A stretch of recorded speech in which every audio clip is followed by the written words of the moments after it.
பொறுப்பு. ஒரு நாளைக்கு ஒரு வீட்டில் 2.8 kg வரைக்கும் குப்பைகள் சேருது. அப்போ சென்னையில் ஒரு நாளைக்கு 6300 மெட்ரிக் டன் குப்பைகள் சேருது. ஒரு வீட்டிலே மக்கும் குப்பை மக்காத குப்பையாக பிரிக்க மாட்டேறாங்க. அப்போ 6300 மெட்ரிக் டன் குப்பைகளை எப்படி பிரிக்கிறது? அப்போ நம்ம வீட்டிலே இருக்க டெய்லியும் யூஸ் பண்ணுற வெஜிடேபிள் வேஸ்ட் வச்சு எப்படி இயற்கை உரம் தயாரிக்கலாம் வாங்க. இப்போ நம்ம தினமும் யூஸ் பண்ணுற வெஜிடேபிள் வேஸ்ட் எடுத்து இங்கே போட்டுக்கலாம். அப்புறம் அது மேலே காஞ்ச இலைகள் கோகோ பிட் போட்டுக்கலாம். நம்ம டெய்லியும் இந்த மாதிரி பண்ணிகிட்டே வரணும். அப்புறமா ஒரு மாதம் கழித்து பார்த்தா இந்த மாதிரி இயற்கை உரம் இருக்கும்.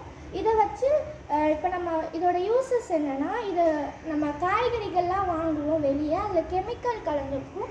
நம்ம வீட்டிலையே செடிகளுக்கு போட்டால் ஊட்டச்சத்தும் கிடைக்கும், இயற்கையான காய்கறிகளும் கிடைக்கும். நீங்களும் உங்கள் வீட்டில் இயற்கை உரம் தயாரிக்கலாம். நன்றி.